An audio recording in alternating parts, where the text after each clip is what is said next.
Good evening, ladies and gentlemen. It's a matter of pleasure and privilege to be back in front of you with 12th session of MLCF, Military Literature and Cultural Fest. Today's session is with some diversity. The place Lucknow needs no introduction because of its history. The talk interprets palimpsestic nature of the landscape prior to it becoming the cantonment. Dr. Pratyay Nath from Ashoka University. Besides being a historian, he also has interest in computer wargaming. He will be talking to us about his book, Climate of Conquest, where he looks deep and studies the dynamics of military campaigns by Mughals, how they conquered North India and executed their expansions. A critical and incisive analysis has its lessons, may be applicable even today. Here, I draw your attention to something interesting. Remember your childhood, the famous American cartoonist Lee and Fake, who introduced Phantom series to the world. Way back 1957, he imagined Phantom safeguarding his tribal clan from viral disease by putting on face mask. No one would have imagined after half a century that this simple technique to be the most effective life-saving method today. The Climate of Conquest talks about the most important aspects of battle, the logistics, including management of skilled human resource. Despite large-scale improvement in LC and LAC areas of our border, there are still something to pick by logisticians from this book, hence its relevance. I now hand you over to Major General H.K. Singh of MLCF to conduct the proceedings further. General H.K.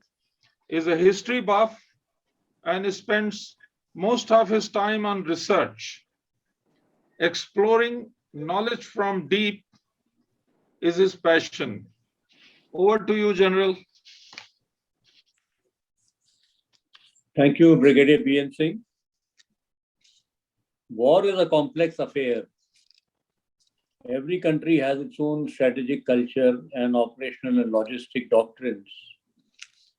Invaders had their own strategy, while the kingdom and empires followed a more nuanced culture. Today, Dr. Nath will be talking to us about the ways of war and strategic culture of the Mughal army and their fighting techniques. Dr. Pratyay Nath is Assistant Professor of History and Associate Dean of Ashoka X at Ashoka University, Sonepat. He is a historian of the Mughal Empire with an interest in histories of kingship, warfare, state, and environment. Today's book offers interpretation of Mughal warfare from the vantage point of empire building and environmental engagement.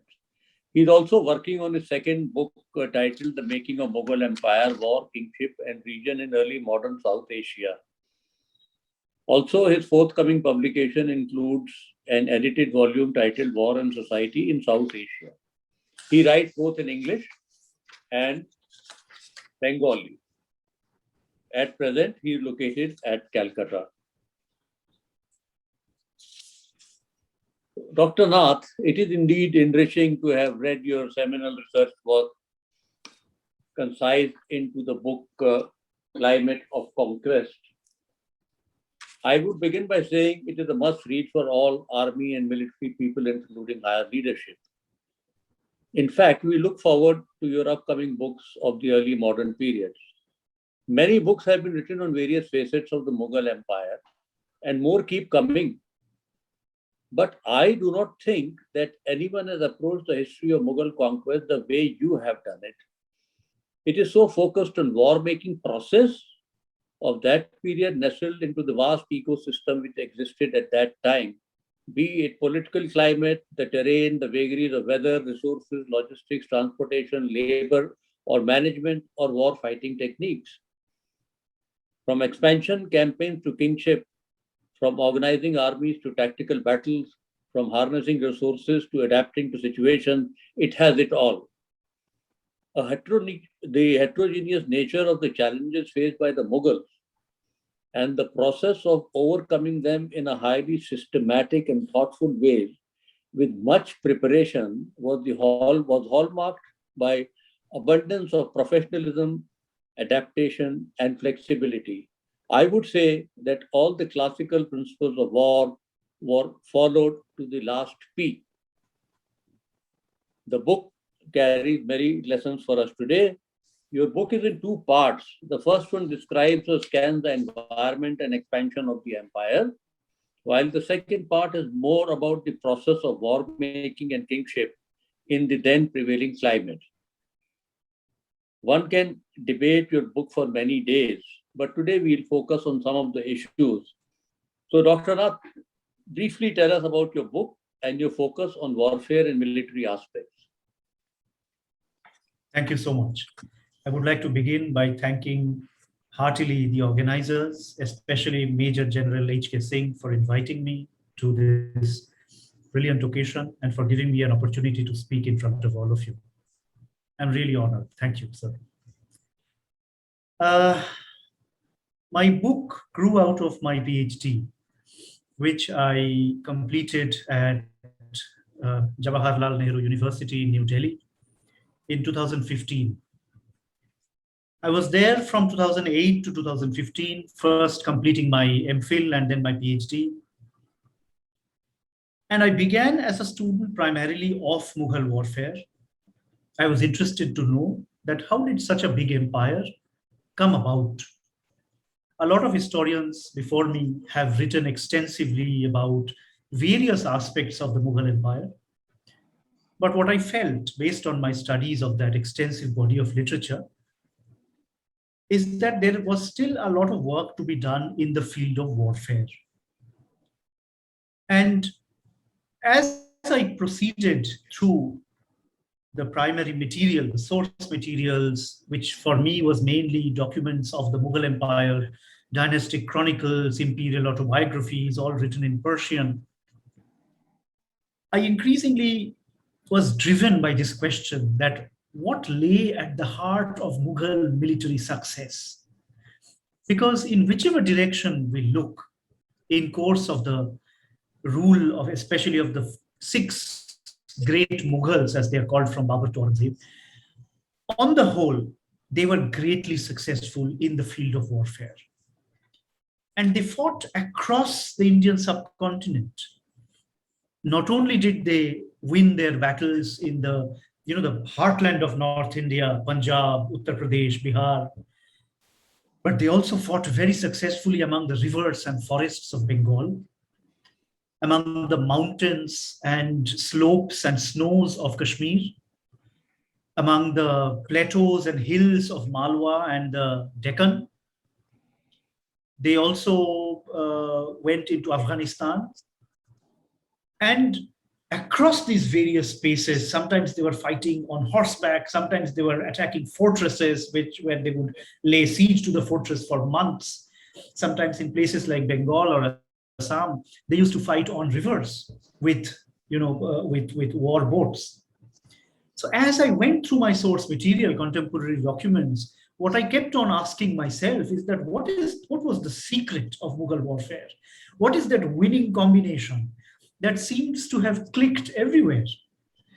And of course, like many of the members of the audience present today, I grew up as a cricket fan. And as any fan of cricket knows, that there was one team which always had a great combination, but never ended up winning their matches: South Africa. South Africa was that team which always had great cricketers and great strategies, but somehow they were always looked upon as a team whose tactics was so rigid that it could not adapt to different pressure situations. And as I looked at Mughal warfare, it seemed that the Mughal army or the Mughal fighting techniques were the opposite extreme. There was something there which, unlike the South African cricket team, which was very organized and structured and rigid, Mughal warfare seemed to be extremely flexible and adaptive. That when it was fighting amongst the rivers of Bengal, it made use of war boats and amphibious techniques. When it fought in the Himalayan mountains in Himachal Pradesh and in Kashmir, Srinagar, it fought often in constantly negotiating the mountains, the hills, the snows. Sometimes the road was too narrow, so it would leave behind the horses and go on foot, the soldiers. When it went to Rajasthan or Madhya Pradesh or Maharashtra, where you have enormous fortresses, it would learn to besiege those fortresses. So that be it the fortresses of Chittor, Ranthambore, Kalinjar, Ahmednagar under Akbar, or the fortresses of Bijapur, Golconda, Bidar under Aurangzeb, they were very, very successful in all forms of warfare.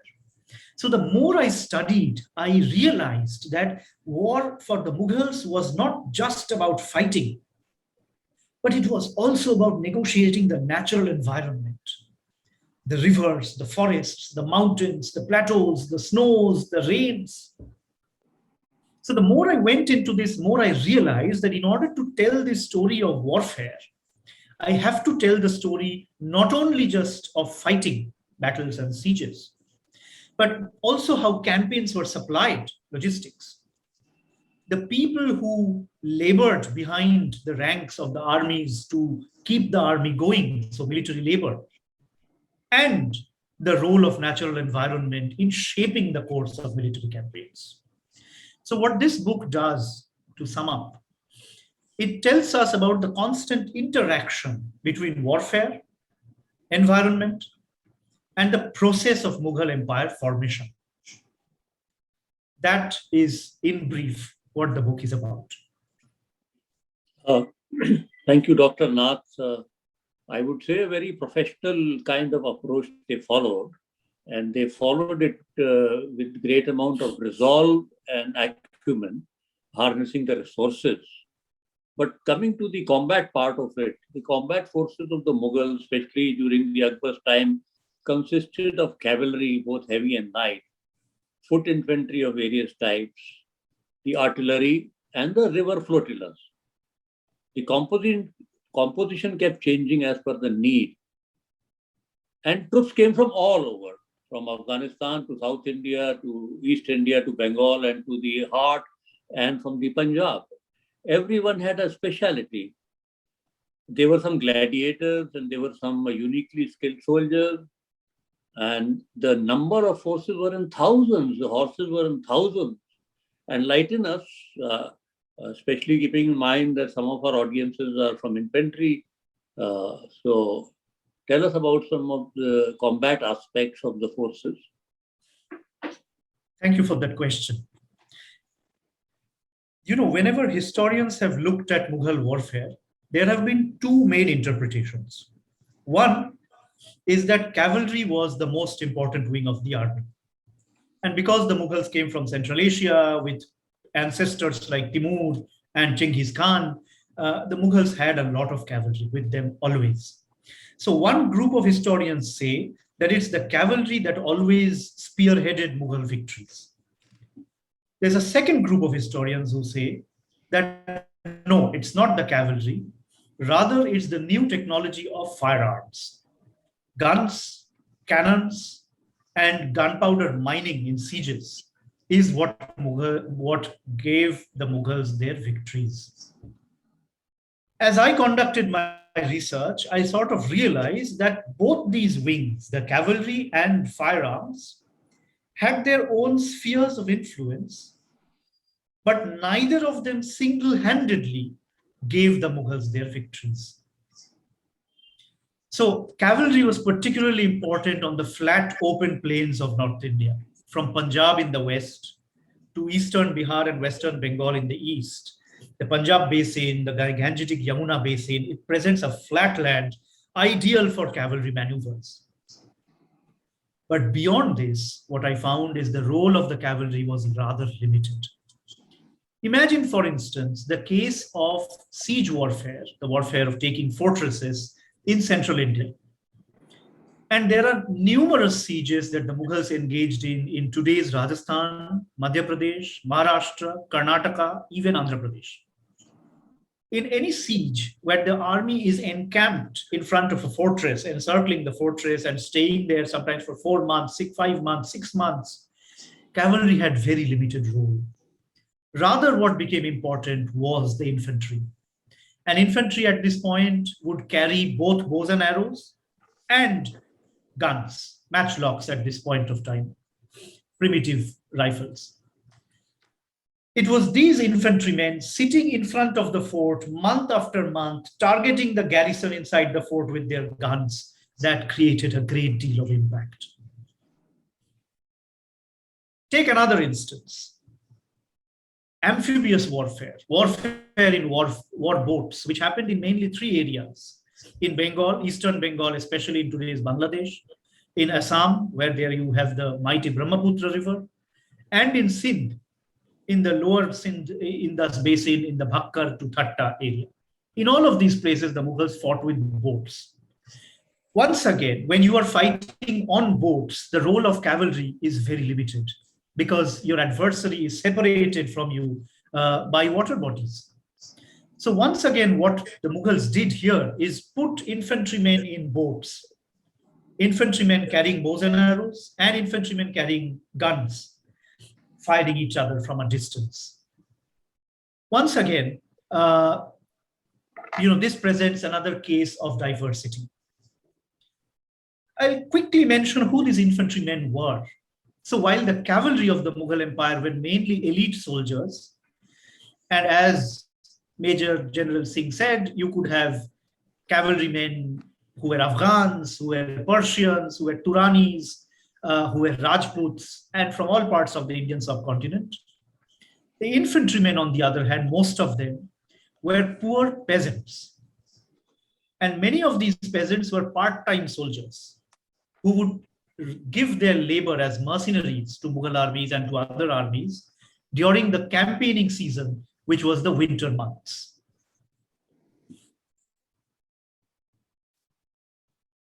So, as several historians have sort of taught us, that it is this part-time infantry whom the Mughals recruited in various forms, but mainly as people bearing the matchlock onto the field.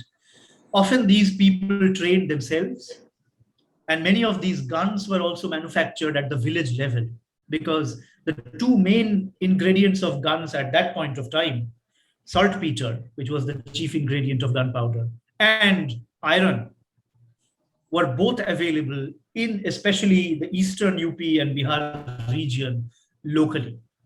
And what historical evidence indicates is that the part-time peasant, part-time soldiers who became infantrymen of this time period mainly manufactured guns themselves at the local village workshop. I mean, not themselves, maybe the village blacksmith would make it for them. But these guns were locally sourced. And these infantrymen trained themselves and then approached the Mughal Empire and other kingdoms to fight on their behalf. So I would say, coming back to the original point, I do not agree with either of these 2 groups of historians. The people who say that cavalry was everything and people who say that guns were everything. What I find is that as the Mughals went from one place to another, the roles and the importance of these different wings of the army changed. In North India, cavalry was very important. In other parts, there were other forms of the army that gained prominence. Thanks. It looks like that Mughal armies had made themselves Atmanirbhar. Even if you seen the film called Mirzapur, where the big gun factory existed, and as late as last month or maybe this month, we have a Webley Scott factory being created somewhere. in Uttar Pradesh. We have two questions so far, but we'll take them up in the end. Sure. Before we move on to the logistics part, just tell us about some incident of the boatmen when they ran aground and 10,000 of them vanished. That is a very interesting episode. Thank you for bringing that up. So this happened in around 1608, and the Mughal army back then was trying to expand into today's Bangladesh. And it was leading a campaign against an Afghan chieftain who had sort of entrenched himself in eastern Bangladesh. And this is a Mughal army that was proceeding with about 300 to 400 war boats. You had huge boats which had cannons fitted on them. So these are mainly swivel cannons. And you had smaller boats which were carrying infantrymen. This enormous contingent of 300 to 400 war boats was proceeding along the rivers of Bangladesh, where one fine morning, the generals wake up and they discover that the war boat, the flotilla, was no longer running because the boatmen had disappeared. There were around 13,000 boatmen, and one account was done, and it was discovered that around 10,000 boatmen had disappeared. Then, of course, the generals were shocked, and inquiries were made, and it was discovered that they had not been paid their wages. So they had struck work, and they had vanished. So this presents a very interesting case for me, because often when we think of war, be it Mughal warfare, be it modern warfare, we think of soldiers.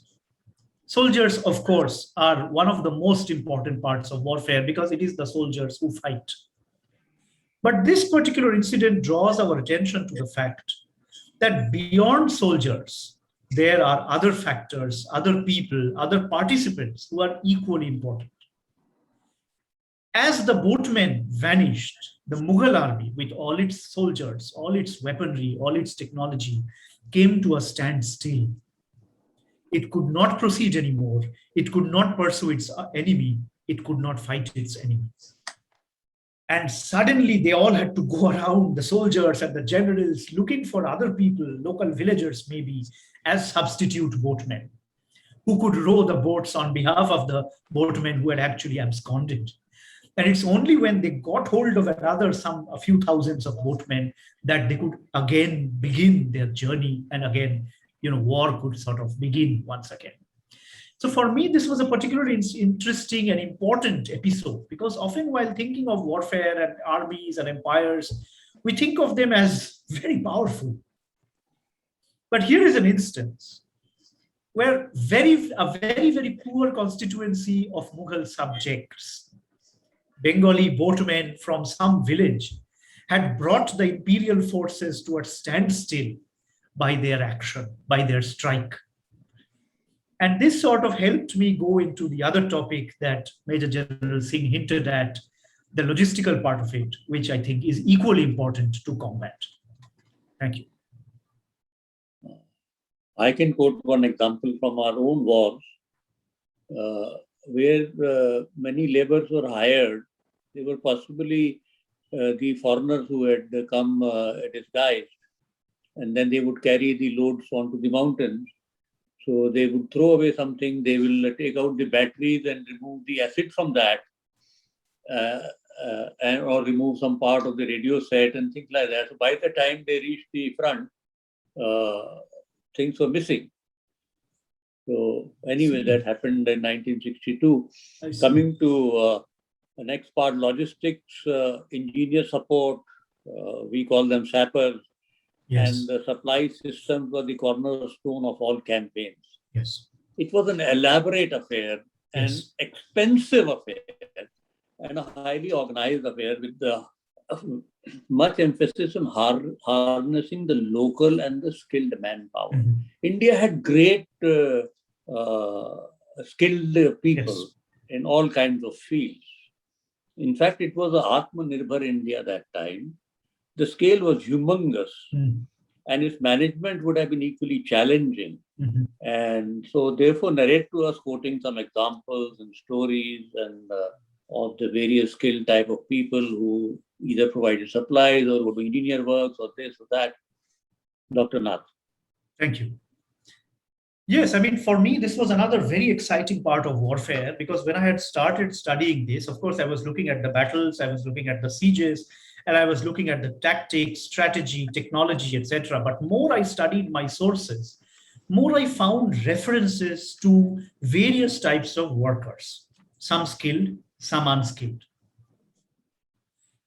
I'll give you some examples and through that highlight some of the kinds of workers that the Mughal armies always had to employ. 1567, Akbar went with a smallish army to conquer the fort of Chittor, which belonged to the Rana of Mewar. It was a difficult journey and he did not bring any cannons. So instead, what was done on spot was dig mines underneath the fortress and dig saps for the troops to advance. But at this point of time, the garrison, the Rajput garrison, which was commanded by a Rajput commander called Jaimal, they also were very well equipped.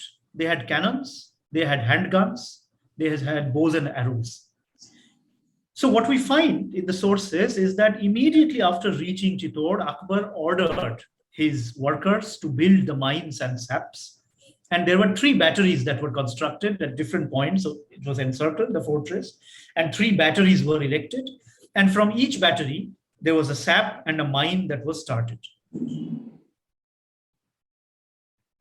100 to 200 workmen were killed daily in building these mines and saps, because the garrison was so well equipped with cannons, handguns, and bows and arrows. And the digging of the saps and mines took months. And all the contemporary chroniclers agree on this number, that between 100 to 200 workers were killed every single day. And the fact that this digging operation went on for several months, we can imagine what a great toll it must have taken on the body of workmen, on the number of workmen, and how many people were killed, but how many more survived to see all of that to conclusion. So this sort of gives us a peek into one field of logistical operation. In almost every major Mughal siege, we find workmen digging mines, digging saps, erecting what was called sarkob, or siege tower. You know, a tower like this, on top of it, either gunners would be placed or cannons would be placed against the garrison, to fire against the garrison. So this is one field where always workers would be needed. Another field, 1646, Emperor Shah Jahan sends his son Murad Bakhsh at the head of an army of 50,000 cavalry and 10,000 infantry to invade Balkh in today's northern Afghanistan. They were going just after winter. And Afghanistan, as many of you know, is a cold country compared to India. And at the time that Murad Bakhsh was proceeding with his army, many of the roads were covered with snow. Many of the roads, because of heavy snowfall, were in extremely bad condition. So you see an enormous body of workmen being deployed to remove the snow from the roads and to repair the roads constantly in front of the army for the army to go ahead. This is another symptom of our Mughal armies wherever they went. Because the roads were, of course, not close to the good condition that they are today in India, almost in every area of South Asia, of India, wherever Mughal armies went, you had workmen preceding the main army, either cutting down trees and making space, or clearing snow, building roads for the army to proceed, or building bridges. For example, in 1581, as Akbar made a campaign towards Kabul, he went from Agra and he crossed the 5-6 great rivers of the Punjab. And at every river, there is a description, elaborate description of the Mughals building bridges on the rivers, Riaz, Ravi, Satluj, all of them. So once again, a lot of workers were involved in this road building, bridge building activity. This is something we find almost all over South Asia. In all the theaters of war where there were amphibious campaigns, Sindh, Bengal, and Assam, you had thousands of boatmen who were involved. Not only did the boatmen row the boats, but sometimes in combat, when things got difficult, they were asked to pitch in. So there is this one instance in 1607 where the Mughal army was attacking a fort which was surrounded by a moat. This was Bengal, so I imagine some sort of a riverine channel. And the soldiers were not able to proceed because the garrison had a lot of guns and they were constantly firing on the attacking army. So the boatmen were divided into two groups. One of them were asked to bring all the carts that had accompanied the Mughal army. They were asked to bring the carts in front to create a temporary wall-like structure. And the other group of boatmen were asked to put behind that cart wall basketfuls of earth and grass. Very soon, in a few hours, a temporary wall-like structure was created out of the carts, earth, and grass. And behind that, the infantry came and took position. And after that, the difficulty persisted because the army still had to cross the moat. So as a second step, now the boatmen were asked to carry on that operation of bringing grass and earth and putting it in the moat. I imagine a lot of these boatmen must have been killed in action while doing that. But in a few hours, that too was achieved. And once that was done, the Mughal army charged with their infantry, with their war elephants. And they were deploying a lot of war elephants in eastern India. And they broke into the fortress and they carried the day. So this sort of gives us an example where logistical labor did not remain as logistical labor, but also became a part of combat. Aside from this, there were thousands of people who were permanently employed to take care of the animals. As Major General Singh said, Mughal armies operated with hundreds, if not thousands, of horses, elephants, mules, cattle, camels. And each of these animals needed to be bathed, needed to be fed, watered, taken care of, provided medical help, sometimes training. So thousands of workers who were probably, on the basis of their caste specialization, skilled into doing certain works, were perpetually employed in Mughal armies, in Mughal stables, taking care of animals. There were people producing weaponry, taking care of weaponry, producing armor, manning the camp as it moved from one place to another. So this is another world.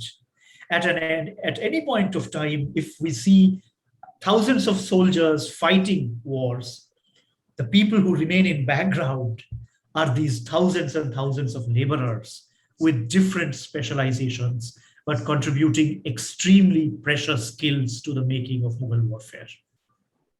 And not to forget, in this context, the Banjara, who were the lifeblood of Mughal armies, who supplied the Mughal armies with food, all sorts of food, as they moved the length and breadth of the subcontinent.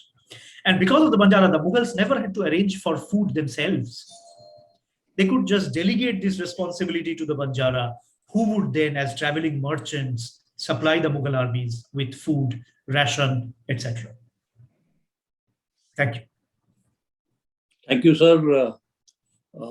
There is a question from R.S. Sidhu, which is talking about when the centralized control had sort of diminished and gradually the local military commanders, took over and the empire was weakened. So the kingship at the time of Akbar was influenced by Nasirian akhlaq. What is the history of this ethical and philosophical guideline for the statecraft? What were the tenets and how it was adapted to suit the empire? Enlighten us also focusing on aspects of justice, inclusivity, and equality as to how and why it was given such a prime importance. We are all aware of the famous Tarazu. The strategies of reconciliation, retribution, destruction, coercion, deterrence, and friendship were crafted with some deep acumen, and these are applicable today also. We don't know which strategy is actually succeeding with our neighbors. So another point, Mughals preferably avoided wars, and that may be for many reasons apart from the money.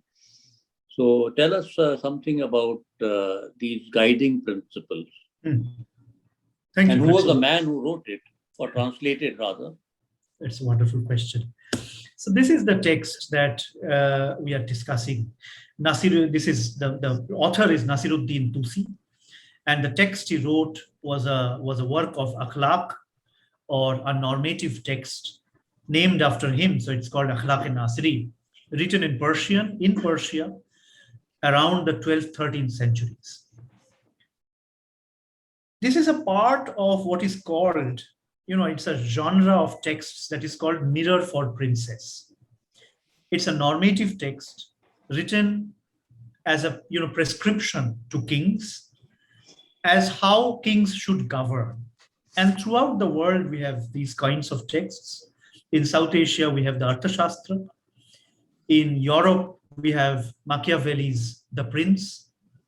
And similarly, Akhlaq-e-Nasiri is a Persian text which served a similar function. It recommended certain ways of governing to kings. This is a text that circulated in the Mughal world, in the original, as well as in the form of commentaries that other people had written on the text. What this text said is that the pillar of kingship is justice, adl, from which the word adalat comes, and that God has situated kings in the world to spread adl, or justice, in the world. Mughal texts, be it the chronicles of Akbar, Jahangir, or Shah Jahan, they make it very clear that they are inspired by this ideal, that they look upon the Mughal emperor as an adil, or just king, whose duty on this world, in this world, is to spread justice. Now, this is very abstract. How this would play out is that any place that the Mughals invaded, it would be legitimized in the name of justice. I will give you an example. In 1564, Akbar's armies invaded the kingdom of Malwa. It was an Afghan sultanate ruled by the king Baz Bahadur. What Abul Fazl writes, who is Akbar's biographer, what he writes is that Baz Bahadur was a bad king, and under him, the subjects were very oppressed. So it was the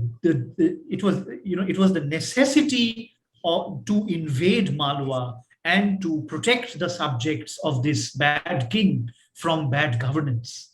Justice demanded that Malwa be invaded and made a part of the Mughal Empire. Similarly, every region that the Mughals would invade, they would legitimize it in the name of justice, in the name of creating social order, protecting social order, so on and so forth. Obviously, there might have been other reasons also. Bengal, Gujarat, they are economically prosperous. Afghanistan has tremendous strategic value. Punjab, Uttar Pradesh, again, agriculturally prosperous areas. So obviously it benefited the empire to conquer all these parts and make them a part of the empire. But at the same time, we perhaps cannot discount this theoretical approach that they also had, where I think they genuinely felt that it is the duty of the king to spread justice in the world by bringing everybody under the umbrella of Mughal sovereignty. And it is for this reason that the titles that the emperors took, Akbar, as we know, means the great. Jahangir, this is a name that Prince Salim took, which means capturer of the world. Shah Jahan, again, king of the world. And Aurangzeb, Alamgir, conqueror of the entire universe. And this is a symptom that was also common to contemporary kings in other parts of the world, where they not only thought of themselves as local rulers of a particular area, but often thought of themselves as rulers of all the world. I'll conclude with one example. In 1453,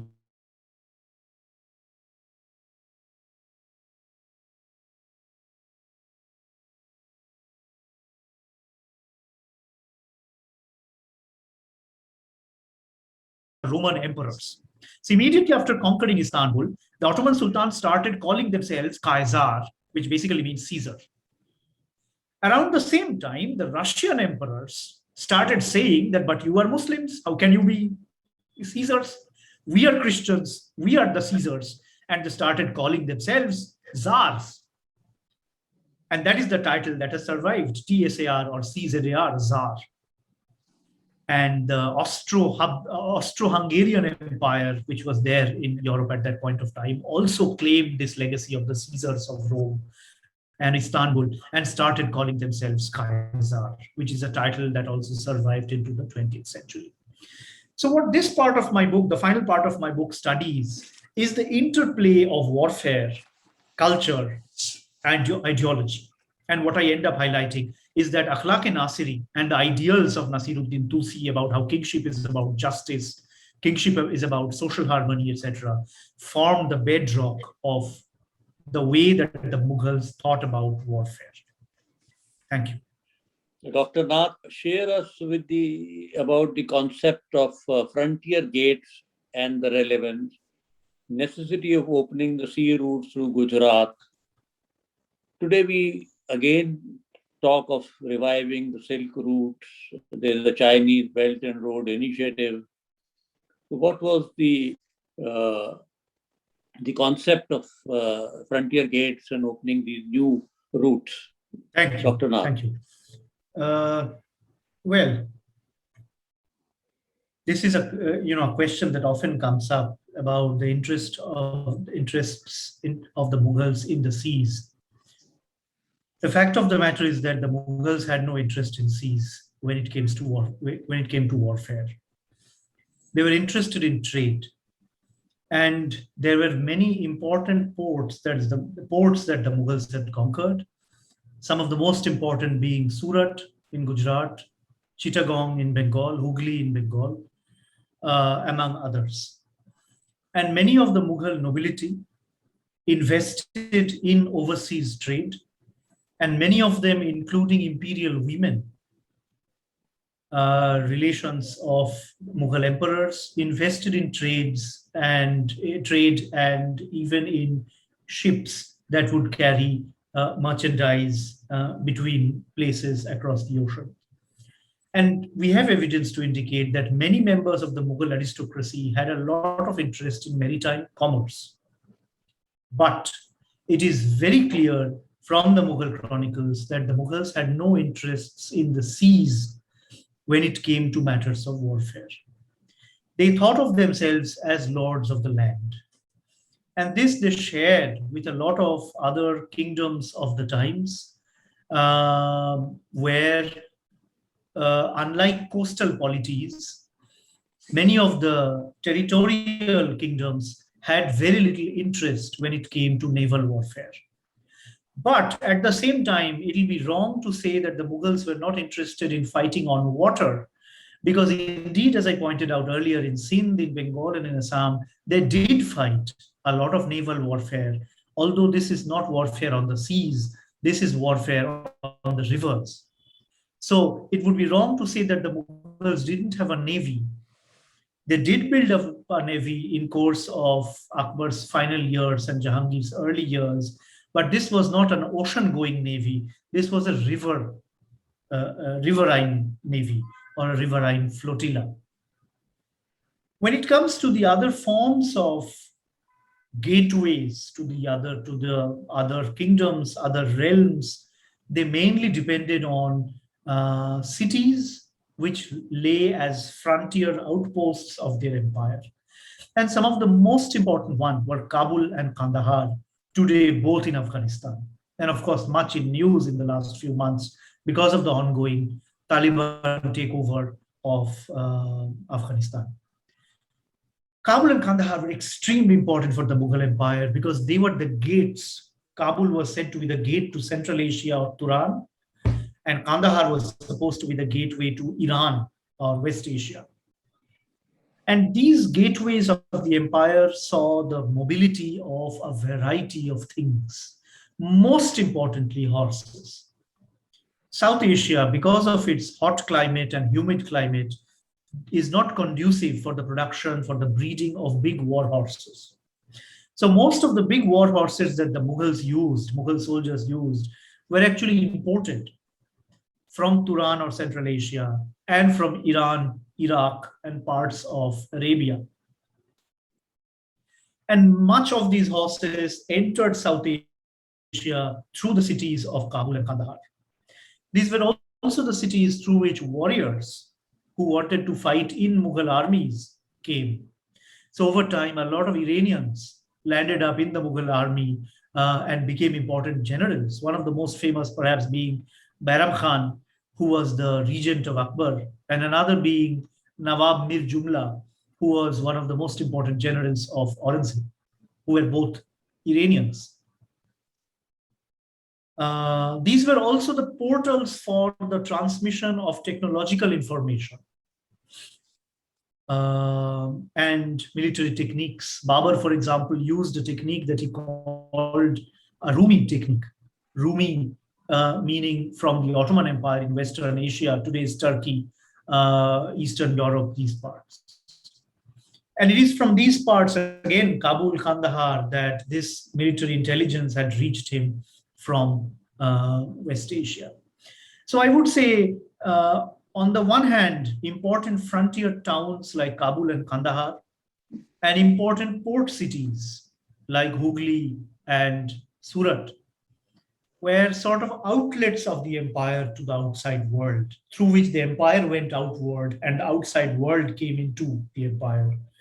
Some of these places the empire was interested to defend and even expand militarily, especially Kabul and Kandahar inland. But unfortunately, for the 18th century in the South Asian powers, the Mughals were not interested in building up any ocean-going navy to protect their oceanic doorways to in a manner of speaking. Thank you. Thank you, sir. We will take on the questions. Before that, I will just read one very small paragraph. The Banjaras are a tribe. Some of them have 1,000 bullocks and some more or less. They take grain from different districts into towns and sell it. They go along with the armies, and with such an army, they would be almost 1 lakh bullocks or more. And they would have a special affection for their oxen, loving them as dearly as do their children, especially when they have none of the latter. This is just one small example of the hundreds of examples you've given in your book. And coming to the questions we have from R.S. Sidhu, who's saying, what is the reliability factor of the primary sources of that time, seeing that negationism, propensity to fudge facts to show the powers that be in good light, was as prevalent as it is today? So this is one question. Thank you. Do you want me to respond now? Or? Yes. Okay. No, I think this is a very important question. And this is something that historians struggle with all the time. That as we study documents of the past, what can we trust and what can we not trust? Even today, if I were to write my own autobiography, I would probably, provide less information about the embarrassing episodes of my life and provide more information that actually glorifies me.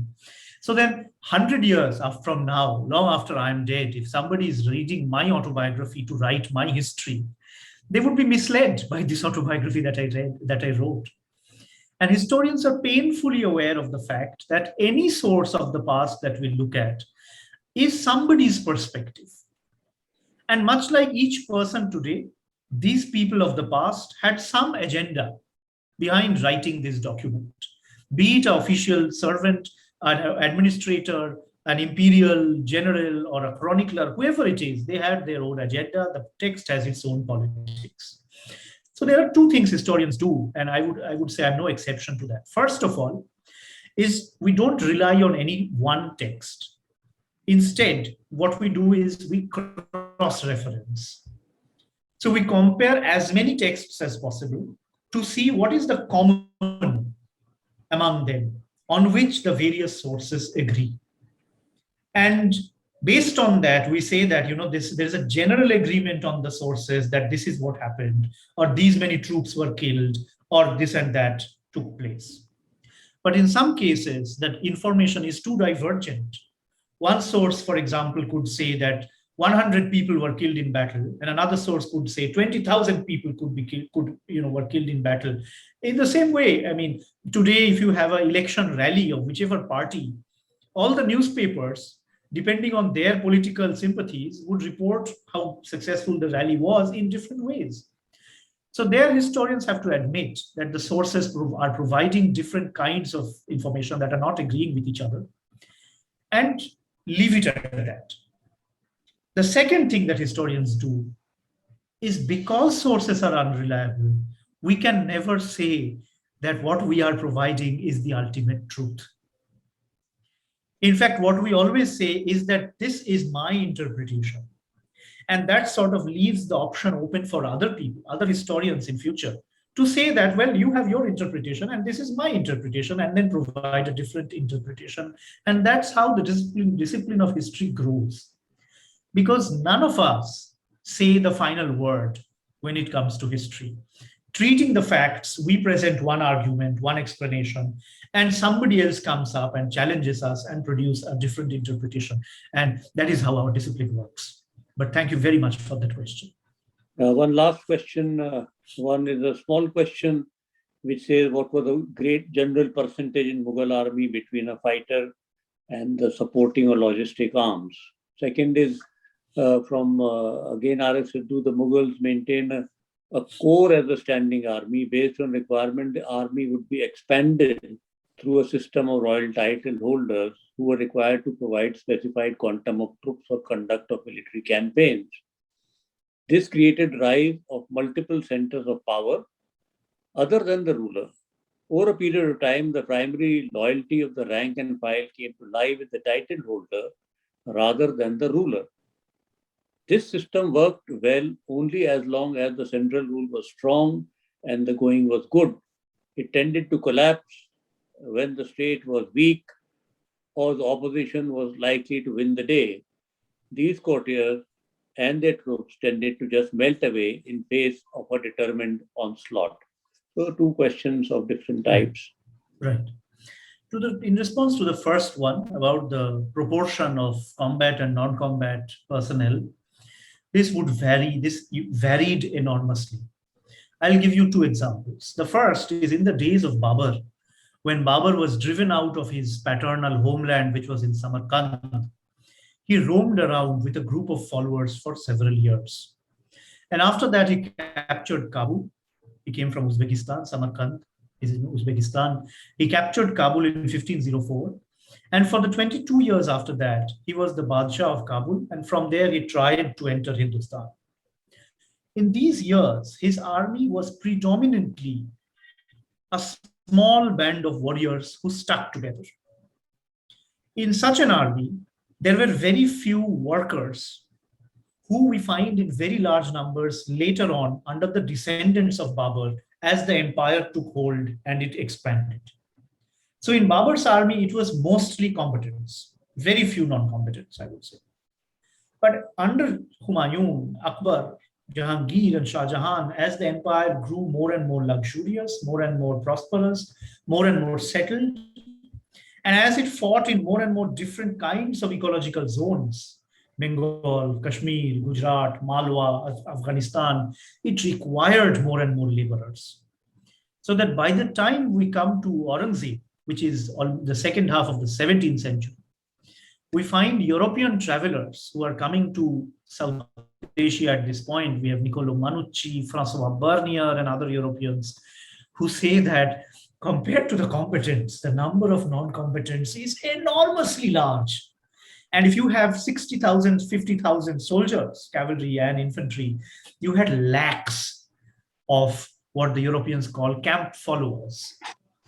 Some of them workers, some their families, some other people who just want some employment and are joining the army. And this made armies very, very slow. And nowhere did the armies, because of their slowness, suffer more than in the Western Ghats, where the Maratha cavalry of Shivaji, which was light cavalry, and it practiced the hit and run tactics, where it repeatedly hit the Mughal ranks, which full of its elephants, camels, camp followers, was much more slow. And of course, it was going through unknown terrain. And Maratha light cavalry would repeatedly attack the Mughals and withdraw to the security of the hill fortresses. To the other question, I would say that I would largely agree that the soldiers did have a great amount of loyalty to the Mansabdars, to the leaders who led them. But I would be a little cautious to say that it was only the power of the emperor which held all of it. I think the Mansabdars also together comprised the state. And they also had some stake in the welfare of the state, not to allow their followers to sort of, go away, be it in battle, be it in other activities.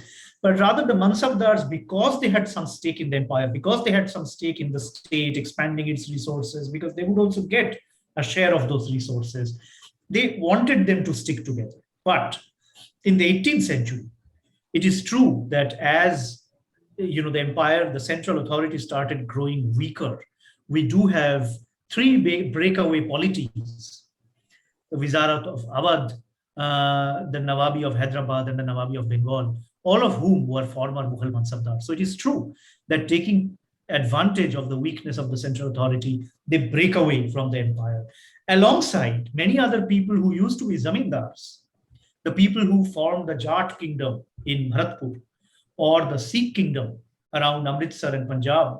All of them were zamindars who had benefited from Mughal rule at one point of time, but now had become strong enough to declare independence and shake off Mughal authority. So that would be my response. Thank you. With that, everybody, we would be coming to the end of today's session.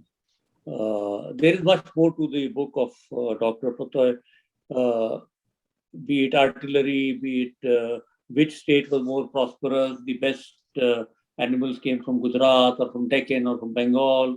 And there are so many facets. Who was the gladiator and who were the special soldiers. It is an amazing book which we must read. And so well explained some of the questions which we asked you, which is just a small portion of your book. And we are deeply honored that you came and joined us. And thank you very much, audience. We are grateful that you came. And this video would be available on the YouTube after 1 or 2 days, so others can see it, those who have missed it. And it will be useful for students as well as history buffs and as well as the military people. Thank you so much. Thank you very much. Many thanks to the organizers and members of the audience. Failing in my duty, the chair today is Brigadier B.N. Singh. And Brigadier B.N., it is honor is yours. I've marginally overstepped, but please conclude.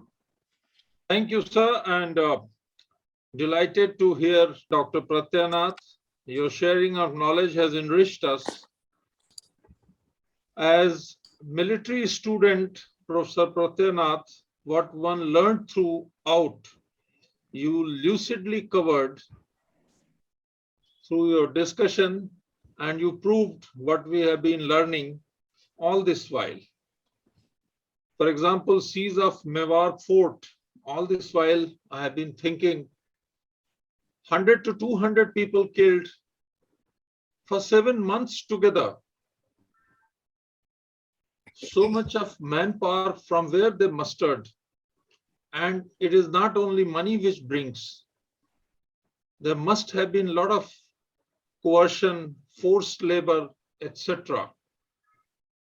And your other example of shifting wall based on boats is another very innovative method, but what it would have costed in terms of manpower.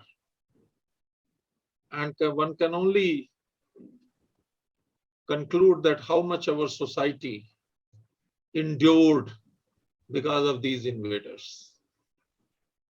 On behalf of MLCF, my sincere thanks to the learned audience, whose presence always brings an abundance of positive energy to all of us.